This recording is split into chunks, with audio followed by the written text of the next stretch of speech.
One time for the one time. It's the family bloodline.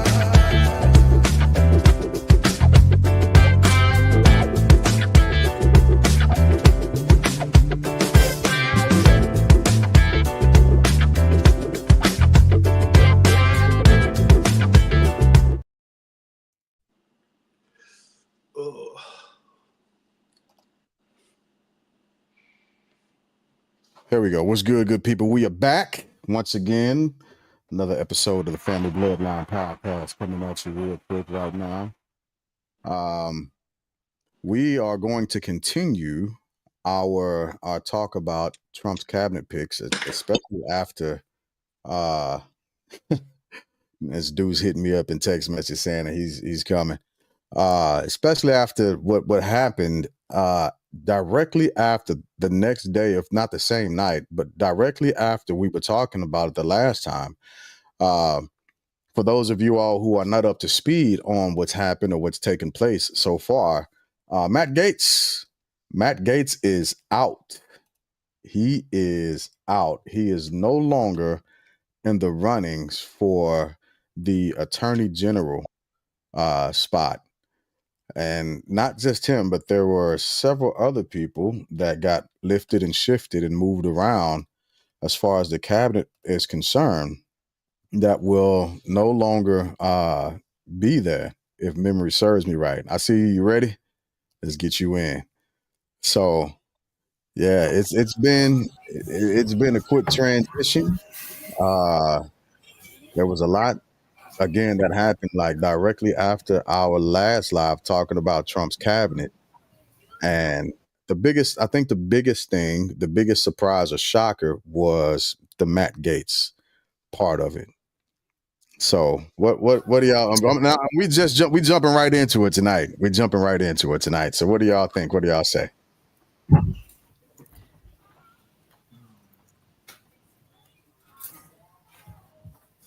Richard, what you think? Yeah. They said that he was the most controversial pick. Mm-hmm. And if anybody had to go, he would go first. Matt Gaetz. Yeah. That's why when I came on late last week, I said, the picks that we have, we don't know who's going to make it. He's going to drop out. And so he withdrew allegedly from pressure. They said he wasn't well liked by those in the House.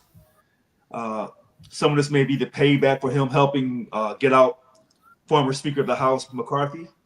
Yeah, I think so. Possibly. Some of it may be because of allegedly an underage 17-year-old allegedly. But, we don't want to make a rush to judgment because, he may, we don't know if he met her at a party or so they have parties, we have freak offs. I'm done. I'll stop there. So. Oh my goodness, Deuce, what you got? What do you think? To go off of what Rich was saying, man, they already certified the fact that the guy paid 10 G's to have sexual relations. Let me do my Clinton sexual relations with this woman. 10,000. That was a hell of a night, right? And then I think there was another case that was coming out, right? So look at the trail of things, man. Trump said, "You're my guy, Attorney General." Gaetz said, "Thank you, Daddy. I'm giving up my seat. I'm out of Congress, so they can't investigate me anymore." Yeah, ooh, that was done. Then there was this fight about releasing the report. And he was like, "Oh snap, y'all might release it? I ain't think about that. Hey, Daddy, I'm out.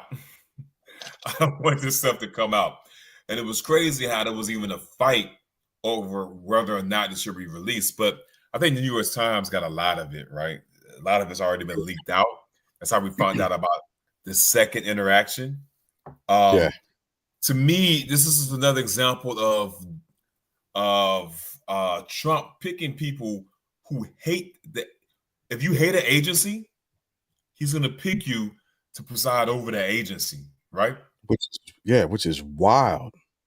It is wild. But Wow. if I want to look at it, I don't know what the silver lining is, but if I'm going to reach like, if I'm going to reach really far for this, I think on both sides of the house, we all wanted some type of governmental overhaul. I think both sides viewed the government as being bloated and wanted more efficiency and effectiveness in the government, right?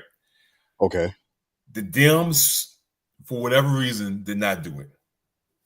The Republicans, for whatever reason, didn't do it. Trump's coming in here like, I got the answer. I'm appointing the people that hate the organizations to lead said organizations, man.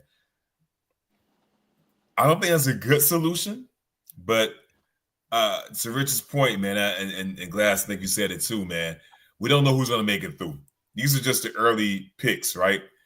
Gates was definitely the most head-scratching appointment, even worse than JFK Jr., right? Or RFK Jr. Yeah. He took the spotlight from him, so. Which is, again, another wild thing, because why would anybody put RFK over anything dealing with any other medical, anything dealing with any medical institution whatsoever? Yeah. I know why. Go ahead. I know why. Why is that? Listen to this. On RFK Jr., he was running for the White House. Yeah. The Democrats said, know your place. He said, I don't know my place other than to follow my convictions in this free country that my daddy and my uncle died for at the hands of most likely, allegedly, the U.S. government. So he has these strong opinions. And he's not alone.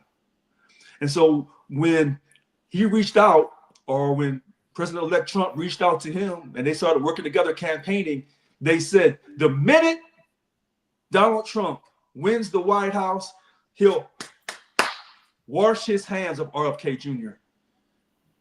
He didn't do that. He didn't do that. Now, the Matt Gaetz situation,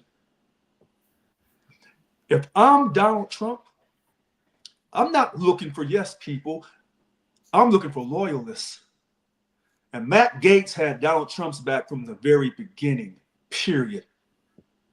Yeah. So yes, if I'm Donald Trump, I'm going to pick people who's going to support me through thick and thin to the very end.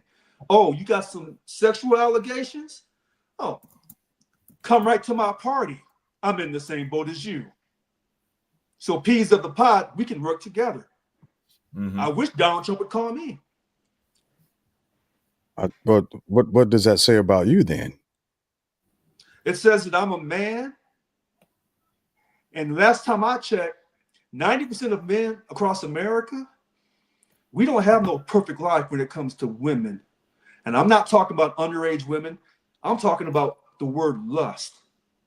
So if they're going to hold Matt Gaetz to the standard of obeying the laws, then I want all those men from all the years that served in the U.S. Congress to be held to the same standard. So when Heidi Fleiss had that little book of all those names, and they said, you're going to go to prison for a while, but you're not going to release the names of that book because we won't have nobody in Congress serving who are males. So Okay. with that So go ahead. I'm sorry. No. So with that being said, they've accused Donald Trump of the E. Jean Carroll. He says he's innocent. People say you were a liar. He says all those court trials was a witch hunt, and you're trying to witch hunt Matt Gaetz. That's what he's saying in his mind. So that's why he picked Matt Gaetz. And if I was Donald Trump, I wouldn't have backed off. I would have said, no, Matt, you're going to run for this.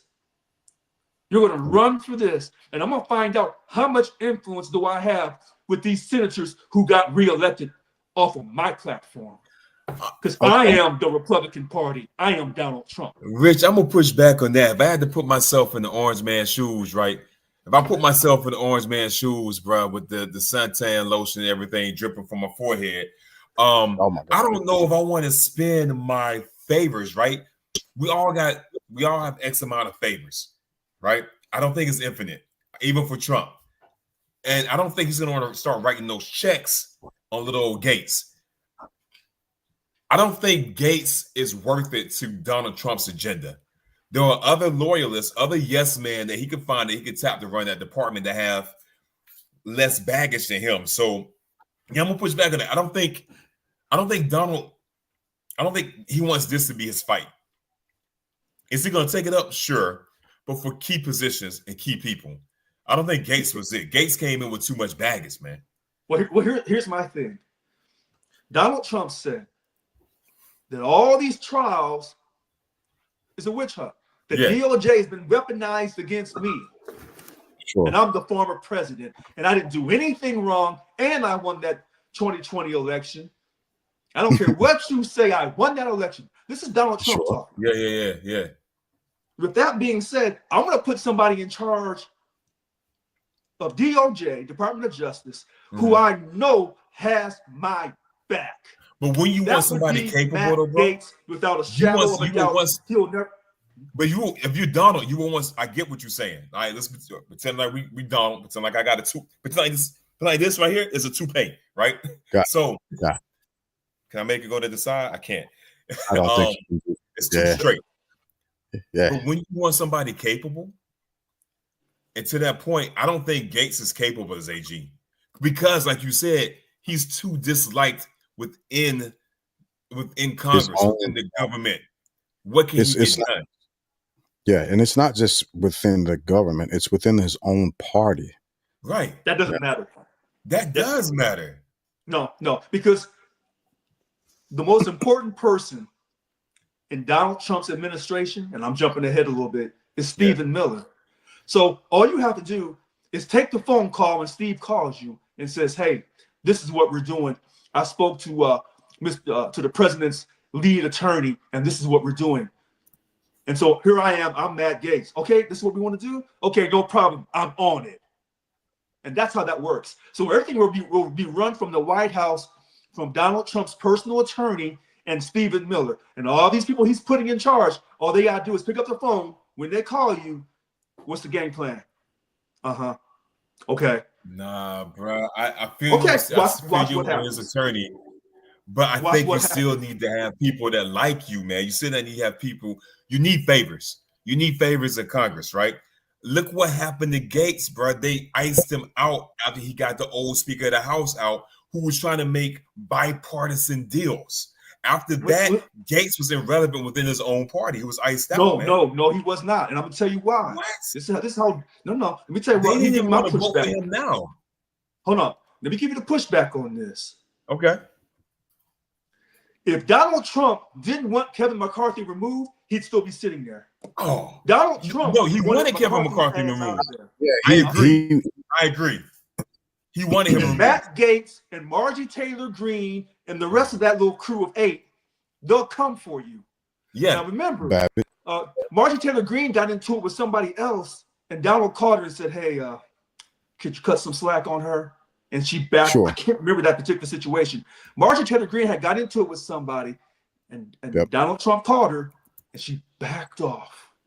So Matt Gaetz had Donald Trump's back. And remember, when Donald Trump got ran out of New York, where did he run to? Florida. Where's Matt Gaetz from? Florida. And so when he couldn't get Matt Gaetz, who did he go to? Well, he went to Miss Blonde. She's from Florida. And she's gonna get affirmed because she has there's nothing holding her back. She's gonna go through. She's gonna coast. I'm just saying to push back the original point, man. Gates coming through there is like a porcupine, bro, like a cactus, bro. He's too sticky, too many thorns, man. He upset too many people within his party. Oh, girl, he got now. She can work things through on his behalf. It's funny we're talking about Marjorie because she said, and I can't remember the exact phrase, but it's not up to them to cast any type of judgment on his picks. She said the American people spoke. They voted for Donald on his agenda. Congress's job is just to say okay to whatever Donald wants to do. Yeah. I saw that what you sent to me. That's the thing. Listen to this. She is not wrong, because when you're the former president and you claim you got cheated and you caused that mass hysteria on January 6th, and you still beat all those charges because that special prosecutor was appointed illegally, and now he's throwing all that stuff out. So all this stuff that Donald Trump's been talking for all these years, and then the people turned around and said, we're going to roll with you. Yes, he's going to stick his chest out. And yes, he should get every person he wants. He should get put into those positions. If I'm controlling the House and the Senate, I'm getting what I want 99 out of 100 times. That's the mindset. But hold on. This is the mindset that I'm talking about. That's not a politician mindset. That's a mindset of a businessman. And he's coming to run the government as a business. I'm not saying he's right. I'm not saying he's wrong. This is what go ahead, Glass. What you got? You're correct. He is trying to run this like one of his businesses. Remember that he bankrupted 6 of them. Okay. All right. Thank you. Yeah. Yeah. So we can't forget about that. He's not the great businessman that he's tried to highlight himself as. He didn't even write his own book. But to his picks, now I understand exactly why you're saying what you're saying, Richard, especially if you are looking at this from the eagle's nest of Trump, and you're saying, well, I don't care about what you did. I just need my loyalists. I totally get that, and I agree. The issue that I think he'd run into with Gates is not only has Gates soured other Republicans, but he's made way too many enemies for Trump to be able to fend off. And so whatever he tried to do as attorney general, it would turn upside down because now they are playing politics and they want to run him out of there. And I would say the same argument you made against Matt Gaetz is the same argument that the Democratic Party was making against Donald Trump re-electing him. And the American people said, we don't care about your argument. We still putting them back in anyway. Well, we don't care about the racism. That's another conversation we can have about what the American people think and what they understand. But I want to go back to something. You glossed over Jack Smith, right? Yeah. Okay. You said Jack Smith's illegally appointed, all this stuff. The special prosecutor was leading the charge on Donald Trump's all the charges, right? He had to drop it once Trump was elected president because the Supreme Court granted Trump immunity. There's no case anymore. Now, here's the funny thing about that. That's a very intelligent, very sophisticated answer. And you're right. Legally, you are right. But the spirit of hustle tells me if your case was really that solid to begin with, hold on a second. Let's flip this for a second. What if it was Barack Obama? Okay, brother, we can't indict you now because you just got reelected. But we're gonna put these charges on hold. And the minute you walk your ass out of that White House, we coming for you. So if those charges were that strong, they were based in what was right versus what is wrong, they'd say, you know what? We're gonna put these charges on hold. And when you come out of there, and you will come out at the end of your 4-year term, we're gonna continue where we started. Because we believe that no man is higher than the laws of this great country. Now that's what there are no more rules. There are no more rules. They've shown that in order to maintain power, people can and will operate outside of the law, and not just that, but they will allow and enable the persons that they need to work and operate outside of the law. They've been showing us that, right? Even when it comes to the American people, I understand how the American people voted was good. However, what's being shown at this point is people didn't even understand the basic concept of a tariff. And now they're starting to figure it out and say, wait a minute, what have I done? You mean the imports that we got from Canada and Mexico, you're going to place a tariff on that. So now cement, wood, lumber, all that other stuff, avocados, tomatoes, as well as the other 70% of agriculture that we get from Mexico, you're going to tariff that. But where are we going to get that from? How is this going to happen now? And we've had this conversation before. the tariffs and all that is based off economics, and economics is not a true science. So just because you do something 1 minute does not always mean that the economy is going to react the way it's reacted in the past. Not always when it comes to economics. But Rich, I do want to mention one thing, because I got to research it, but I remember, I think Jack Smith's charges, he dismissed it, right, without prejudice, which means they can go back at him. They can. Right? Yeah. It wasn't dismissed with prejudice. I want to say it was dismissed without prejudice, meaning they can retry him at a later date. So let me go ahead, Rich. Go ahead. No. Let's all look that one up, because that's important. Because I'm looking at here, it says here, when a case is dismissed with prejudice, it's dismissed permanently. A case that's dismissed without prejudice is only dismissed temporarily. What I read, I believe, was that the case was being dismissed, period. So let's look that up real quick, because that's really important. Let's see. Trump's case dismissed. Jack Smith drops charges. Let's see how they did this. Trump's agrees to dismiss Donald Trump's 2020 election stuff. Okay, now I'm going through NBC. I don't trust NBC, but anyway, I'm gonna go through them as my first side. Filed motion to drop all federal charges against President-elect Donald Trump regarding his mishandling of classified documents and his effort to overturn the 2020 election with the January 6th. Now, you said it's dismissed without prejudice is a key thing, meaning that's what I'm looking for, and it's not telling me. Hold on, I'll try to search this document to see if I can see prejudice in here. The BBC says without prejudice. That's what the BBC is saying. Says without prejudice. CNN. There's a couple of websites that say without prejudice, meaning that the government can reopen. I mean, if there's a DOJ after this, right, they can reopen the case if they still exist after this term. So I'm looking. Also, hold on. Because that's a big deal. Okay, so CNN. Well, hold on. CNN is liberal. So hold on. I'm at CNN right now. I'm looking at CBS. Shulton formerly. Yep. Okay, hold on. Formerly dismissed the case without prejudice Monday afternoon. Okay. That's what I was reading also from CBS. Shulton said in a brief opinion that dismissing the case without prejudice is appropriate in part because it is consistent with the government's understanding that the immunity afforded to a sitting president is temporary, expiring when they leave office. So it is dismissed without prejudice. So it's possible that they will pick it back up when he leaves office. Hey, Wawa. And you know what I would say to that? If I'm Donald Trump, I'll get all this thrown out. Period. Yeah, before he leaves office. No. While I'm in office, I'll get all this thrown out. I'll be in charge of DOJ. That person who I guess will be Pam Bondi will do everything to make sure that this is totally thrown out. If it has to go up to the United States Supreme Court, they'll throw it out.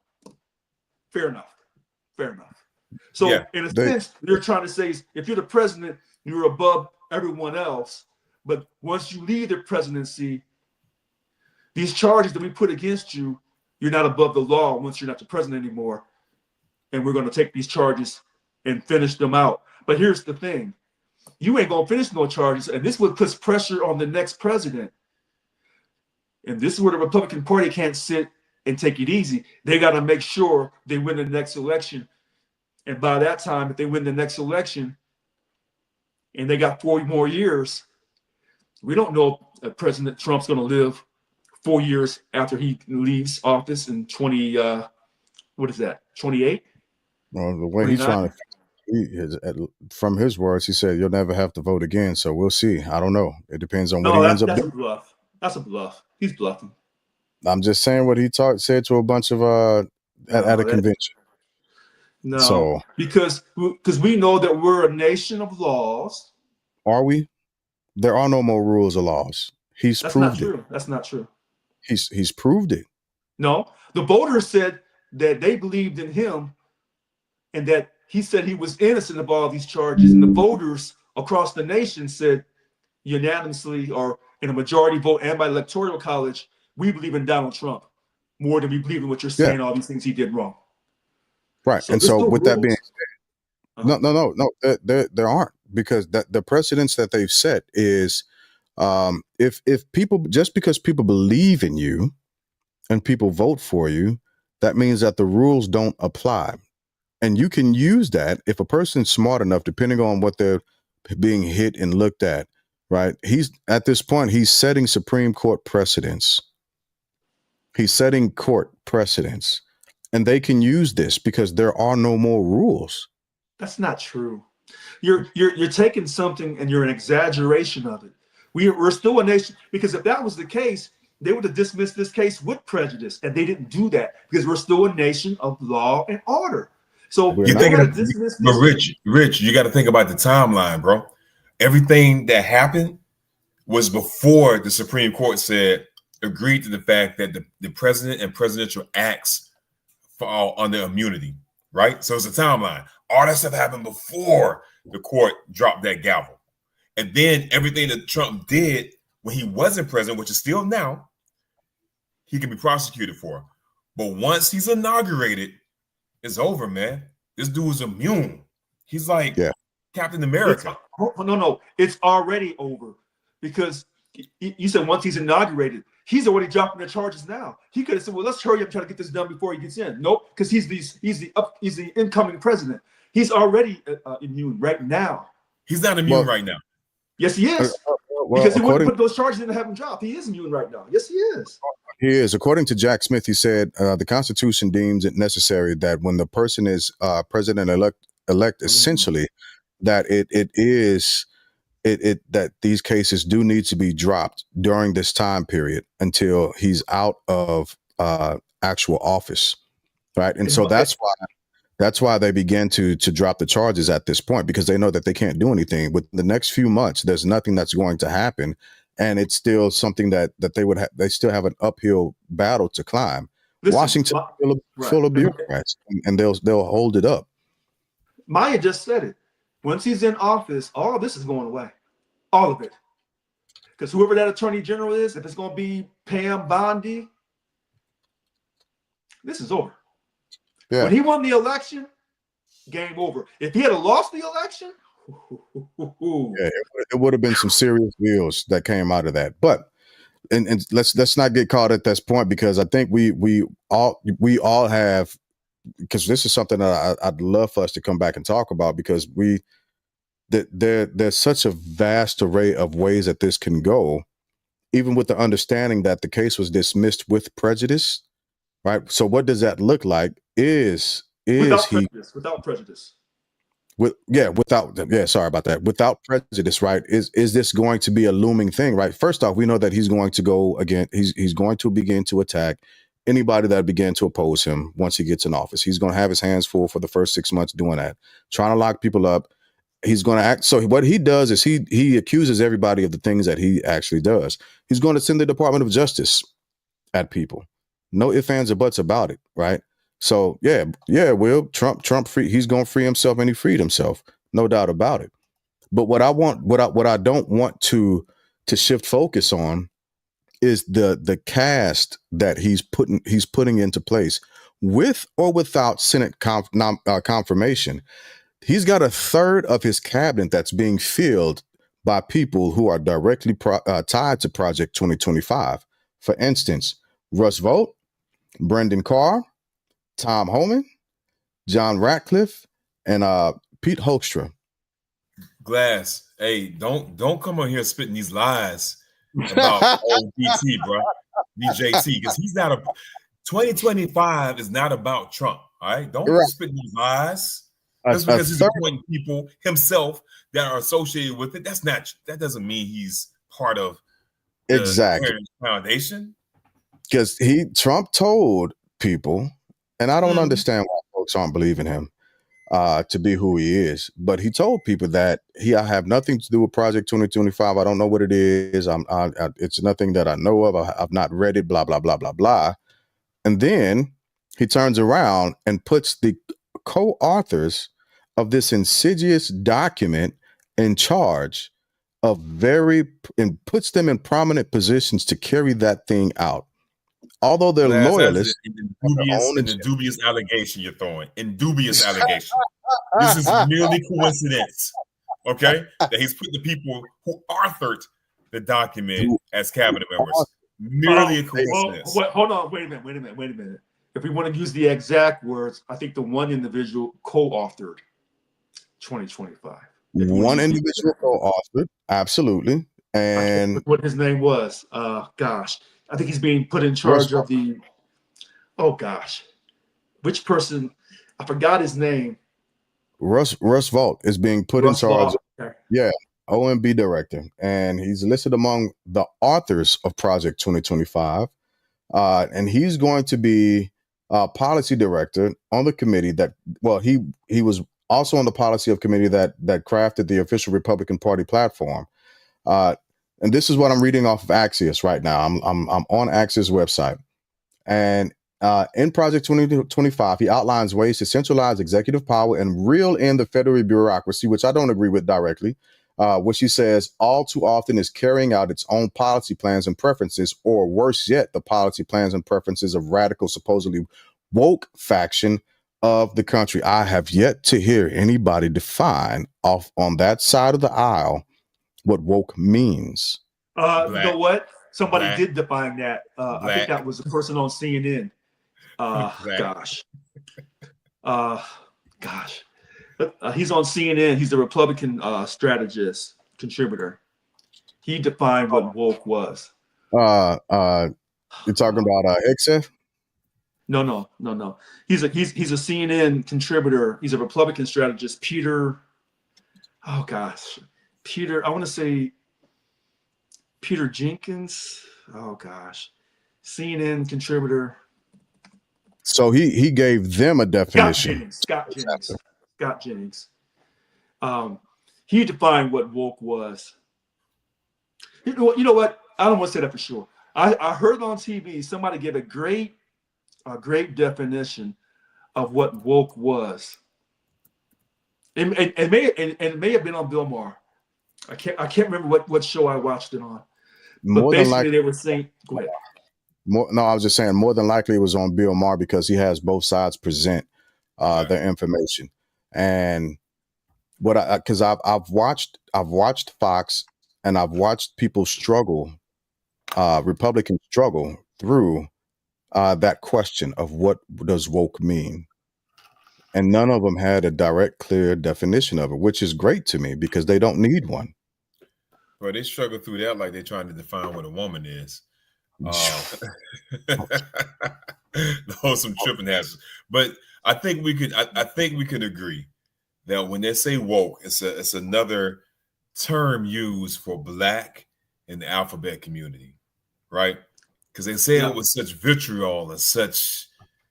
So it says on the internet, man, that's all it could possibly mean. And then when they define the programs and say that's woke, all I see are programs that support equality or support the alphabet community.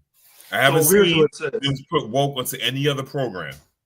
So woke, the African American English synonym for the general American English word awake, has since the 1930s or earlier been used to refer to awareness of social and political issues affecting African Americans, often in the construction stay woke.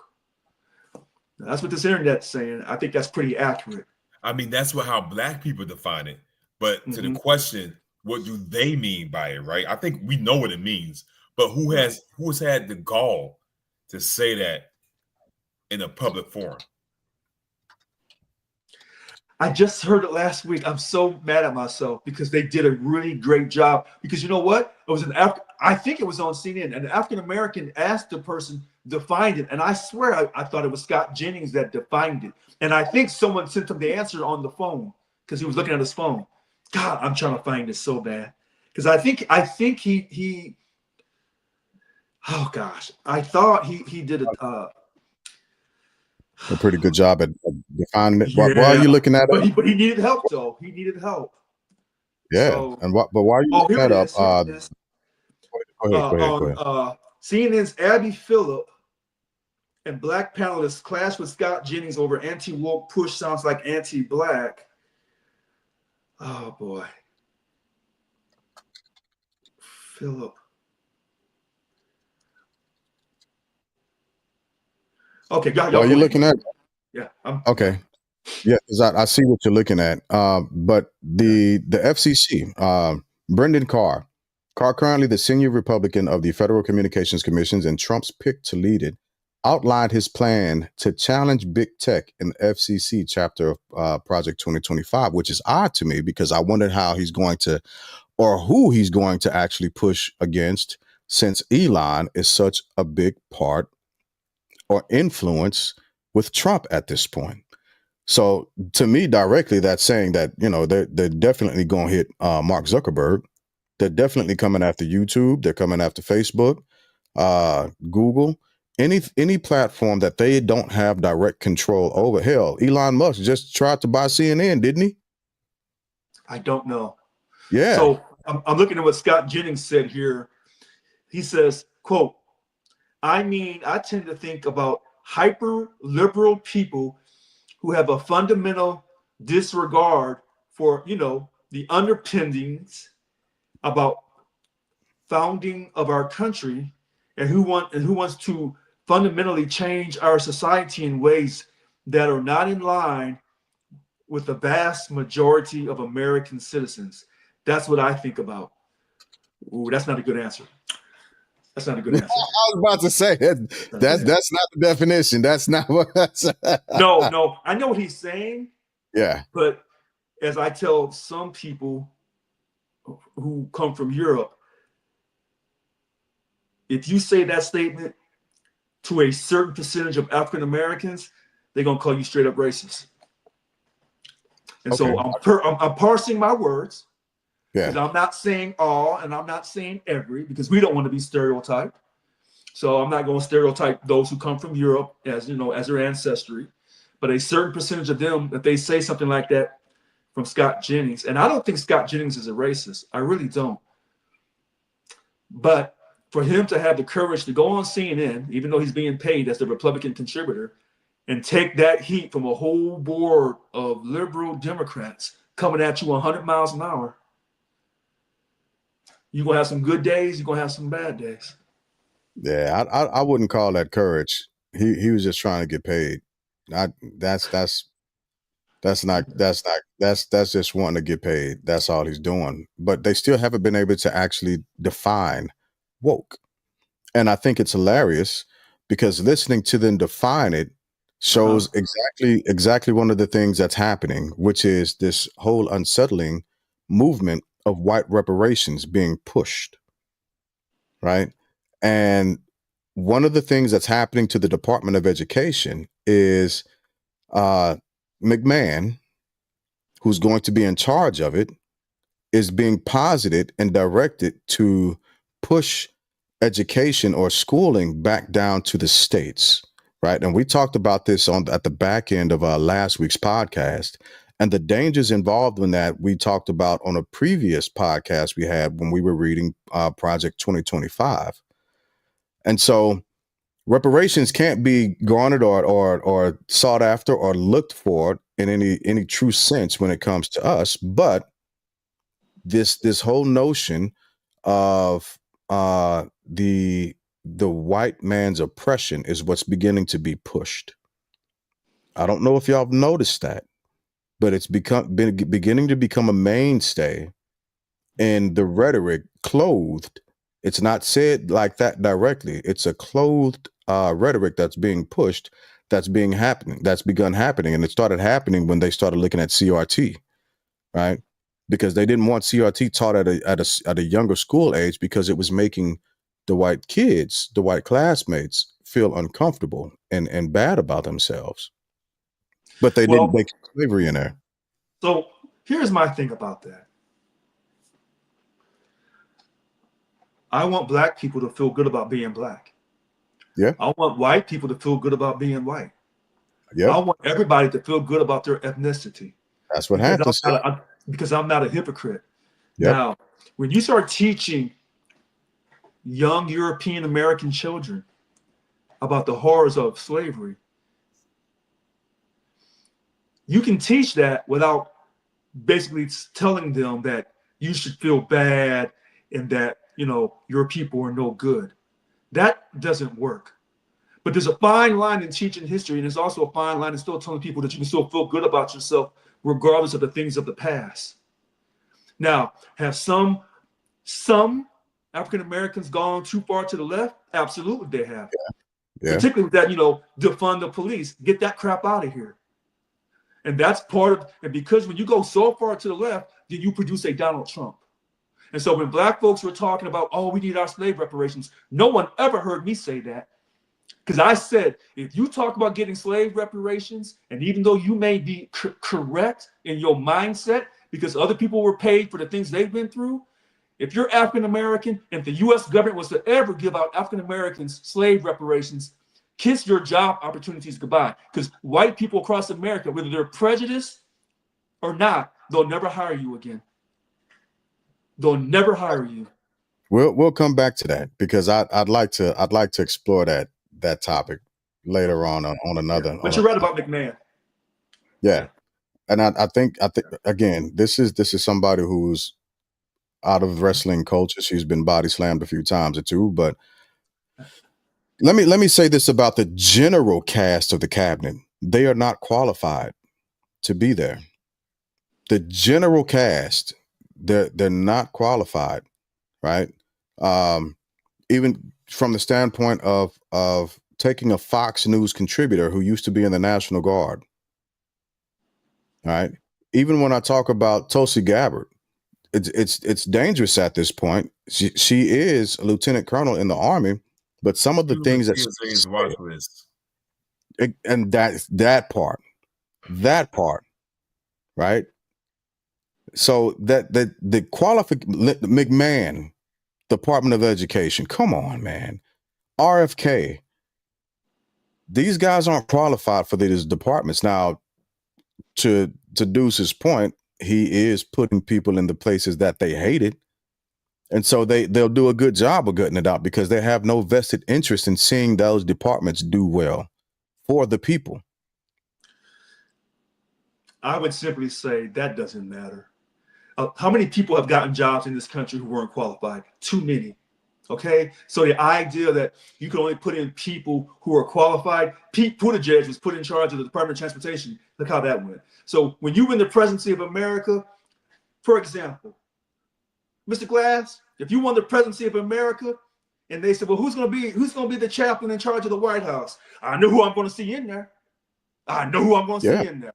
Okay, if they said, well, who's going to be the department of this or that? And next thing you know, I see, hold on, a Jadawan Glass in there smiling, saying, oh yes, I'll handle that. So no.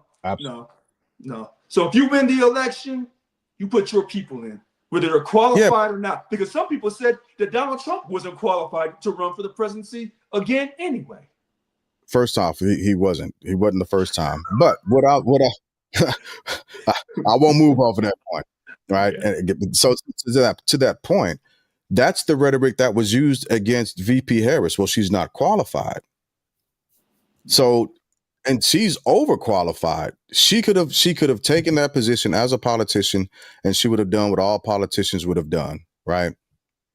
But you have a celebrity who's filling these roles. That's what people continue to forget. And the honest to God's truth is it boggles my mind. I am literally dumbfounded and caught up on this because I've heard a lot of people say, well, I don't care what a celebrity does or says. I'm like, wait a minute, damn it. This motherfucker that you voted for is a celebrity. How make it make sense? You making me feel like I'm crazy because the words coming out of your mouth don't make sense. They're not logical. They're nonsensical. Well, I don't care about those celebrities in Hollywood. They're all weird. But this dude, he literally came from, well, not literally, but he walked off the set of his sitcom firing people into the White House. The thing And that kills me about it too, man, they love to trash diversity and equity, right? Because we're putting unqualified people in places because of their skin tone, right? But my guy, we talking about Fox News hosts? Come on, man. If that's not the epitome of what they say is evil, I don't know what is. That's the definition of a hypocrite, bro. Listen, I'm gonna go after people get jobs that they're not qualified for. Whether you're Democrat, Republican, Independent, this is America. If you know somebody, you may have a job that you're not qualified for, but as you progressed in that job, you became more qualified. So sometimes people don't have experience and they get jobs and they learn their jobs as they go. And listen to this. Rich, I hate to cut you off. I want to get to this point right here. You say people who get jobs unqualified. Name me some CEOs. There are a few. I ain't talking about founders. CEOs that were picked by a board that were not qualified to lead that company. Oh yeah, no. Wait a minute. A major company, Fortune 500 company. Hold on a second. That's funny that you say that because that's all subjective.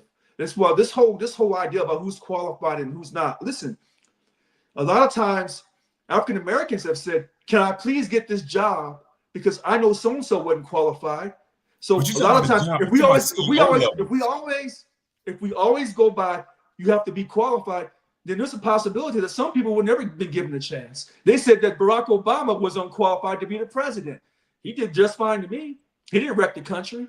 So this idea of who's qualified and not, because here's the thing, if the Democrats had won, instead of putting people in positions or kept the same positions, the Republicans would be saying the same thing. Oh, so-and-so's not qualified. And this is where I'm saying.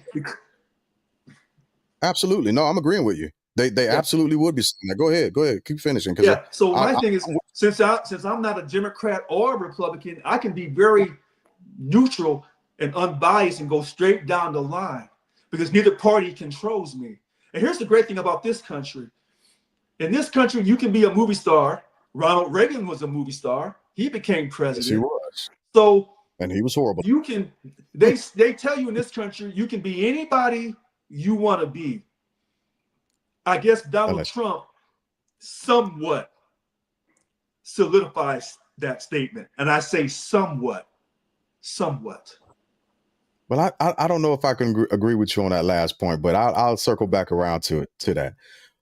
But Deuce brought up DEI. I need to make this statement known and say it, and hopefully you all put some research into this also. Walmart is getting rid of its DEI program. I just want to throw that out there. Boeing has gotten rid of getting ready to get rid of their DEI program. Not just that, Boeing has promised the American people that it is going to lay off 10% of its workforce, which is 17,000 people. Do you know where they're laying off? And right now, and these folks have already been notified, and their last day of work is in January, right? 700 people in Missouri, around the St. Louis area, Berkeley, St. Charles, and I can't remember the other place, right? These three demographics. Guess which demographic has the lowest amount of layoffs? If you're familiar with the area. I know you might not be too familiar with that area, Deuce, but go ahead. Brother Glass, I'm gonna pick the white area for 400 kids. St. Charles. St. Charles they have 68 layoffs of the 700. Berkeley has 355 of those layoffs. Washington, Oregon, South Carolina, and more layoffs are coming for Missouri. And I'm saying that just so that we become aware that as this DEI, the Inclusion Act, begins to dissolve, so are our jobs. And everybody was saying that the immigrants were taking black jobs. There's no such thing as a black job until you begin to erase DEI. And just to give you a bigger list of the heavy hitters, Walmart, Ford, Lowe's, Boeing, Toyota, Harley Davidson, John Deere, and Tractor Supply are just a few companies that are eliminating the DEI program because Trump himself said he doesn't like that woke BS in his house, right? Yeah. And they put woke, right? DEI is under that whole woke umbrella. And to your point, man, I don't think people really understand the fallout of this. Yeah, I do. And you know what? I tell you what. I wish they had never started DEI. Diversion, equity, and inclusion. I wish they had never started that. Please elaborate. I don't know why. Why you call that? I know why you. I know with this. Some people wish that Section 8 had never started. So if we go back in the 60s, the Panthers was against government welfare. Mm-hmm. Before the Republican Party became, quote, the Republican Party we know of today, before they could say something, there were certain African Americans called the Black Panthers who said, we don't want your government welfare because what it will do, it'll create a system where we'll depend upon the government for our survival. And the Black Panthers said, we don't want to depend upon you for our survival because look how you brought us over here. But that was one train of thought. And a lot of those Black Panthers lost their lives. Now, when they were doing all the Black Lives Matter marches, I said, okay. And they were talking about defunding the police. And they were talking to address racism is one thing. To make white people feel bad about their whiteness and about coming from Europe, that's something different. And there's a fine line. And what Donald Trump and in my opinion, what Donald Trump and a certain percentage of Americans are feeling that, hey, these African Americans are making us feel bad about who we are. Now, we've already been told that we can't make them feel bad about them being Black, and we can't call them the N-word openly anymore. That's not acceptable. But now they've doubled down and telling us we should be ashamed of who we are about building this country, and we should pay them.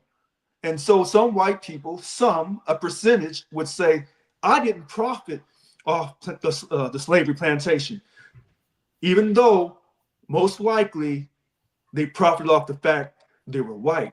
But most or a percentage of white America will never, ever acknowledge that they've been able to really prosper in this great country because of their skin color. They won't acknowledge it in the past, they won't acknowledge it today, and they won't acknowledge it tomorrow. So I get what you're saying on that. I do think that the extremists on CRT went too far, but let's not forget that the state of Texas tried to reclassify slavery as an agricultural exchange program with Africa, right? And they stripped it from the textbooks with the schools and put that in there, right? So that was even before CRT existed, but that's before CRT really got the spotlight on it like it has right now. So I think the core of CRT is to remind people about the true source, the true foundation of America. Rich, but to your point, there are extremists in CRT that try to make people nowadays feel bad about what they did, when really the core and the essence of it is to remind people about the beginning, when America was an embryo, who birthed it. You know what I'm saying? That's what they're trying to remind people of. Because of these other programs, Texas, Florida, which always seems to lead the extreme right movement, right? DeSantos and Wheelchair Bandit over there in Texas, they in cahoots, man. They're trying to remove that from history.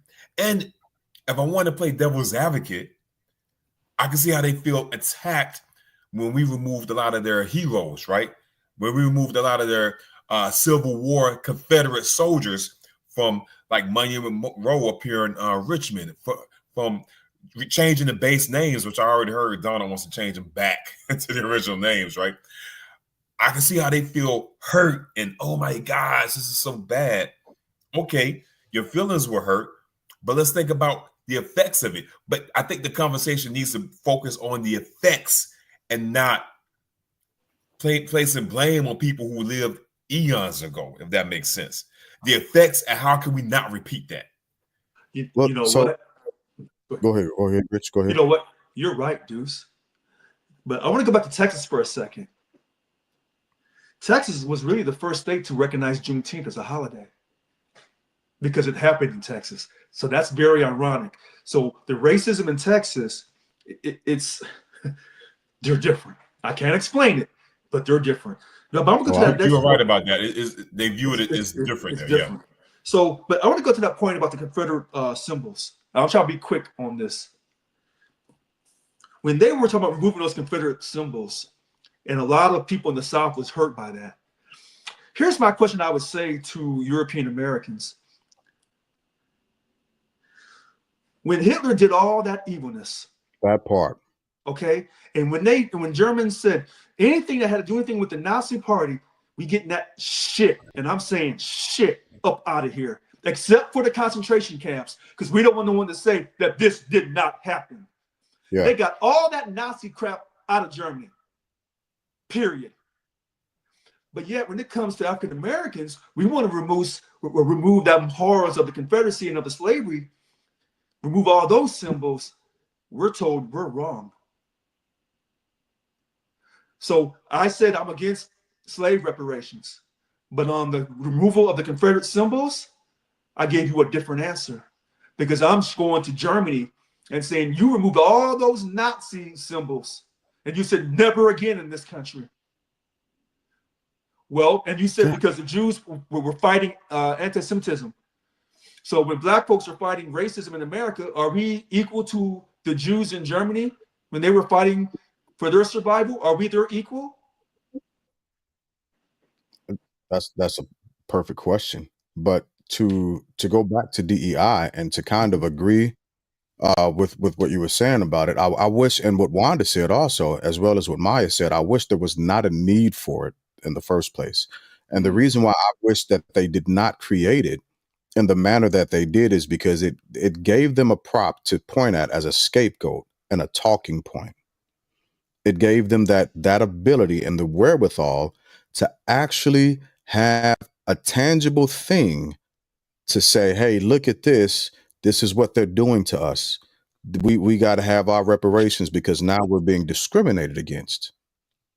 All right. And to Maya's point, DEI was nothing more than a corporate, well, let me be careful with it. No, I'll say it the way I was about to say it. DEI became a corporate trend to maintain our dollars. That's what it became, right? So the creation of DEI, it came and bit us because we didn't do it in a more prudent manner, and we should have. We should have. We should have painted it with a bit of a broader stroke and used different language when it came to it, and not given them the wherewithal to point at us and scapegoat us in this actual capacity, because that's what affirmative action. You know, they removed affirmative action, not understanding that affirmative action was used by white women more than anybody else, not by us.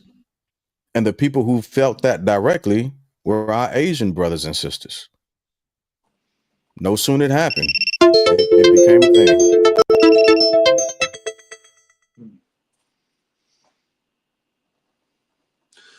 Well, here's my big thing about this.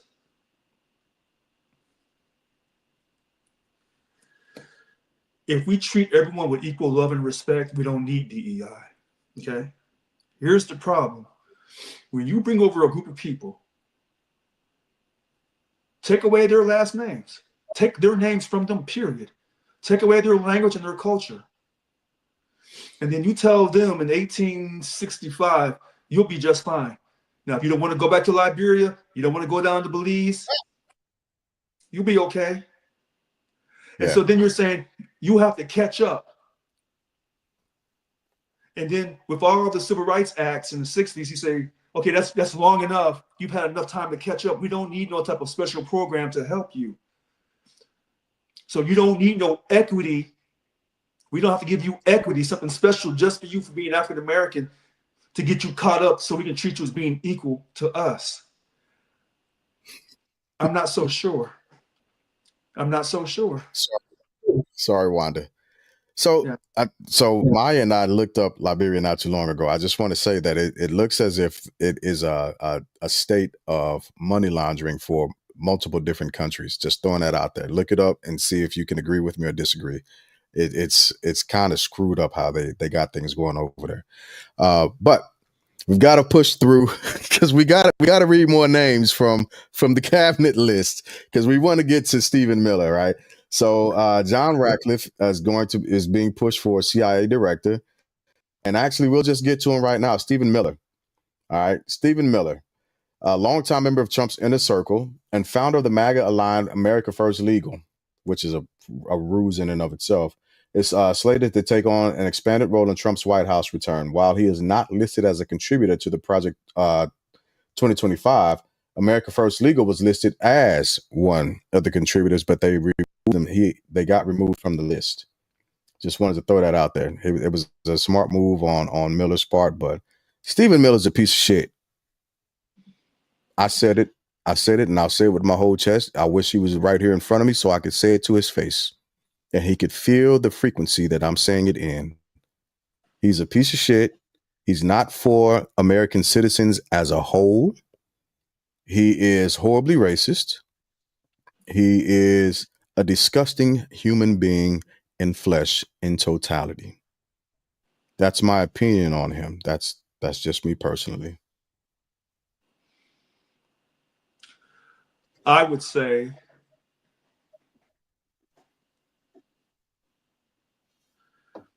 Stephen Miller is no different than Gavin Newsom.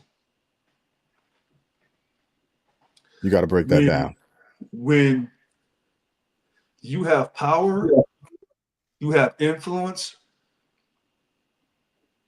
and maybe your ancestors come from Europe, you can say what you want to say and do what you want to do. This is America. You came to this country and you stole it and you fought for it and you enslaved a certain percentage of Africans. And you did what you had to do to survive.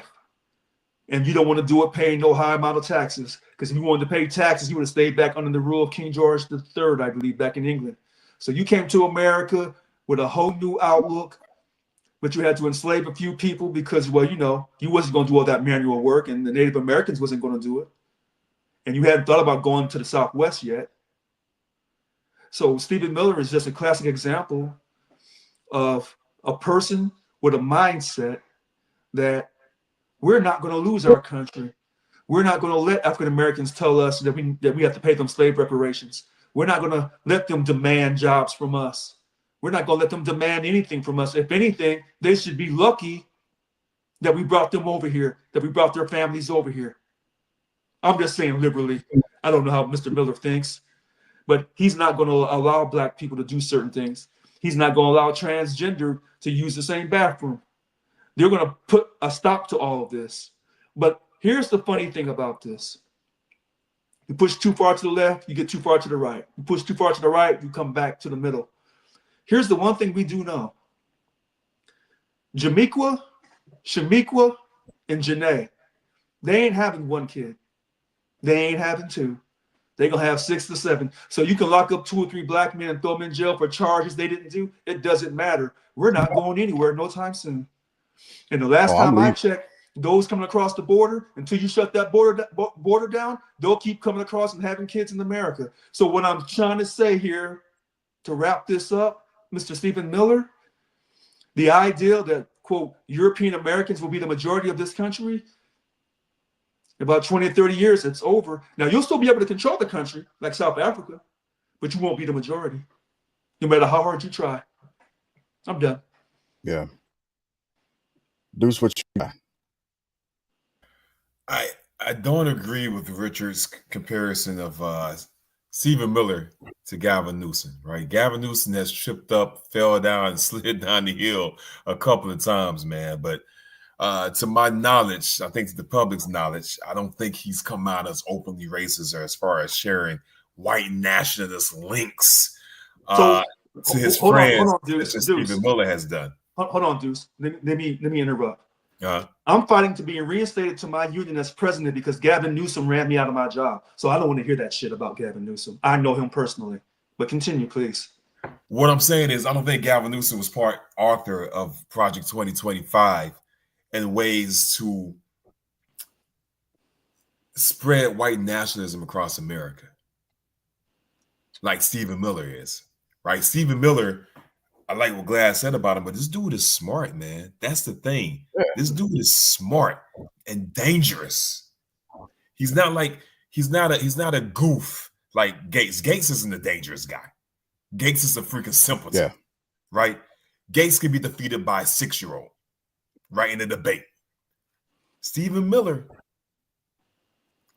dangerous, intellectual, and using his research and his mind to further his agenda, which is anything that's porcelain, right? And let me tell you how dangerous Gavin Newsom is. You find out that the new president of Local 1000 will not support you, will not give you any money.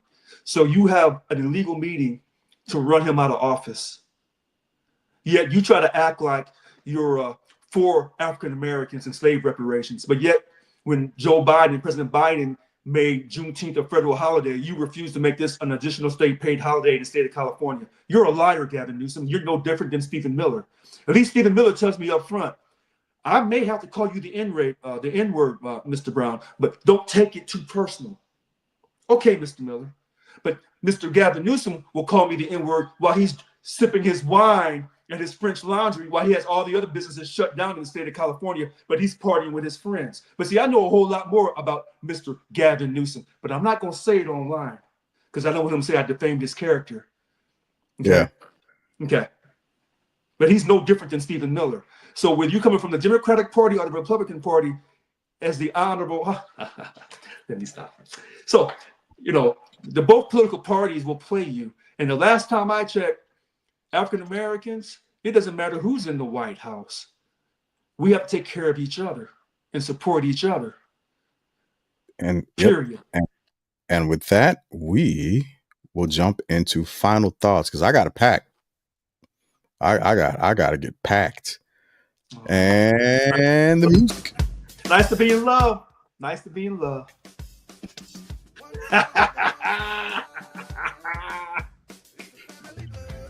Oh, I'm up first tonight. I am up first tonight. So my final thoughts is there are a lot of Americans that are having buyer's remorse at this point.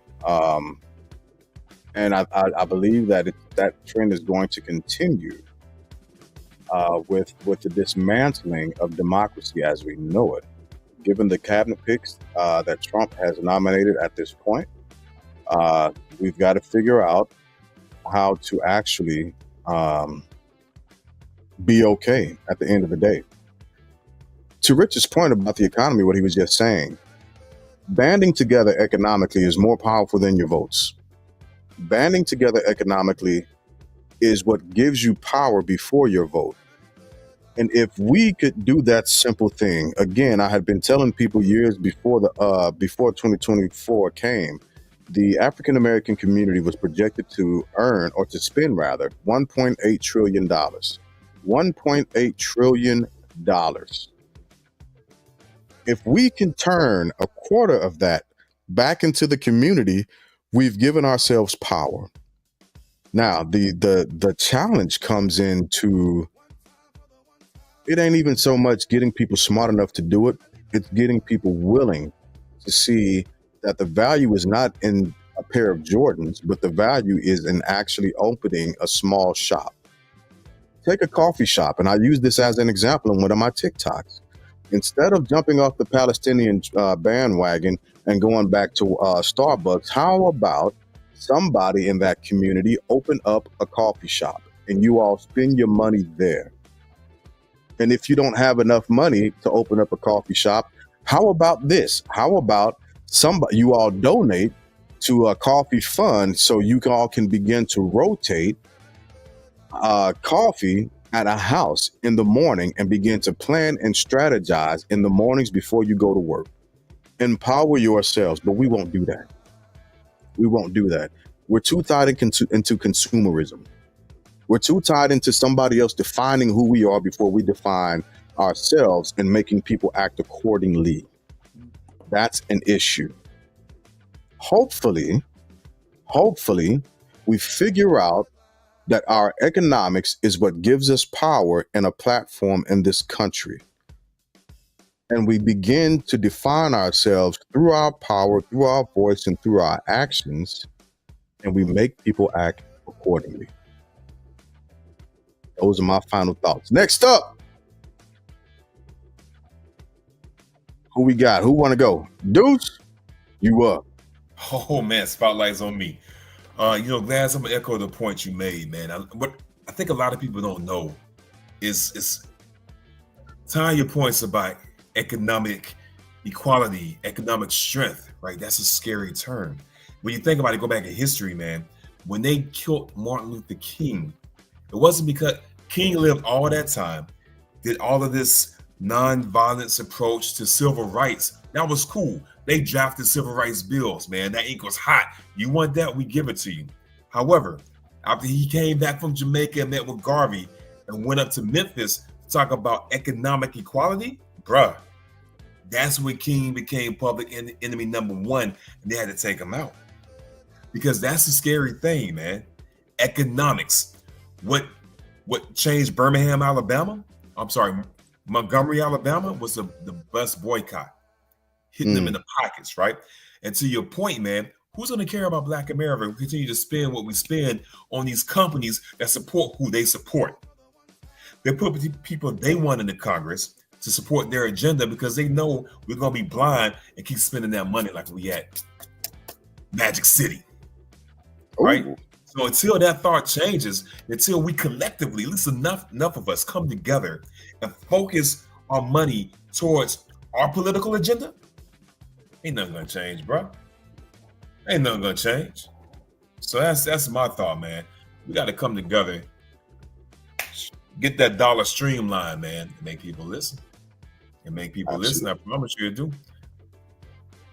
All right. Love it. Rich, your final thoughts, bro. Well, y'all, it's hard to come behind all that. Black empowerment, get your money right, legally, long term. Legally, yes. Don't demonize other African Americans. So I'm gonna keep mine kind of different. First of all, I want to say to everyone who voted in this election, thank you for voting. Don't ever give up on voting in this country. Sometimes you win when you vote, sometimes you lose when you vote. You have to accept the consequences and keep pushing. Happy holidays if you celebrate these American holidays. Because I know some people don't celebrate them.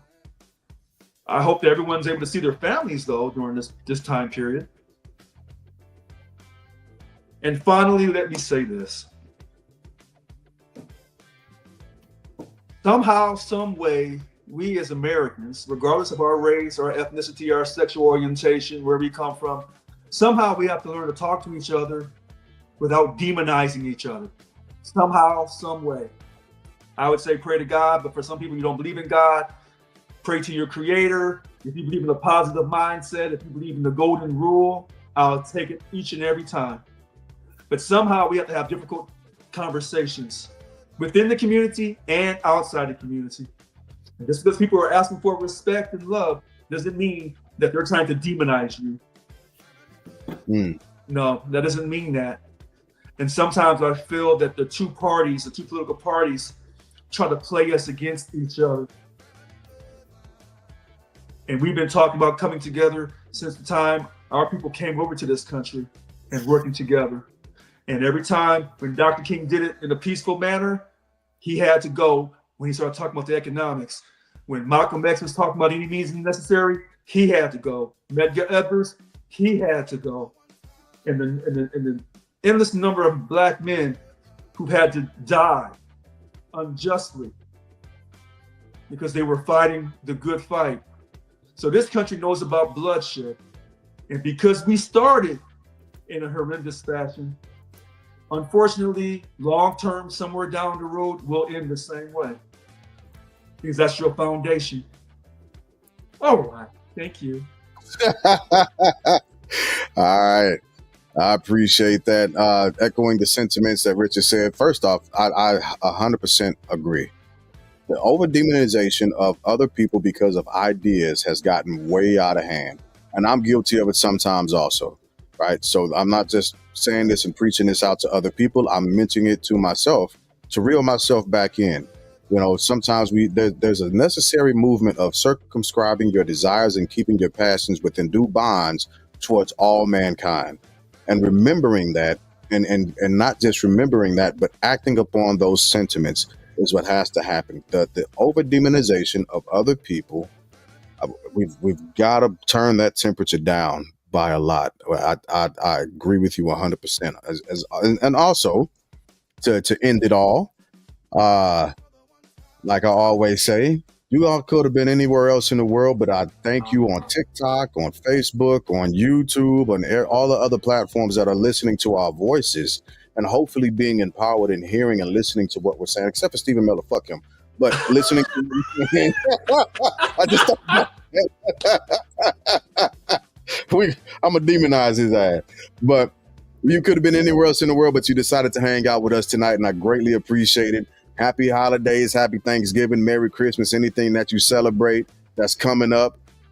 Happy all of that to you. And I hope you experience the best of humanity that we have to offer during this time of holidays. If by chance you are by yourself and you feel like you're in another state and you have the thought of taking your own life, please, please, please, please, please reconsider, reach out, call somebody, ask for help. It is okay. We are here to lend that assistance if you need it. So thank you, family. And we will see y'all next week. So What day? go ahead. I'll send you that later because I got a lot on the calendar and we're going to have to figure it out. I know I shifted the Friday night podcast. We shifted the Friday night podcast from Fridays to Thursdays. This Wednesday seems to continue to work for me for the political aspect of everything. Hopefully it's working for you, Deuce. Yeah. Just give me and Rich the number to your secretary so we can coordinate with you. That's all I'm asking, Mister. I got a lot on my calendar. Things looking heavy. I do. I'll give you a call and fill you in on a lot of stuff that's been going on. Rich, you, but when I'm on the road, I'll give you a call tomorrow, bro, and let you know everything that's happened within the last week and a half, 2 weeks. So it's just been a lot. It's been a lot. But thank y'all for hanging out with us, family. God bless. And as always, good night. Good night.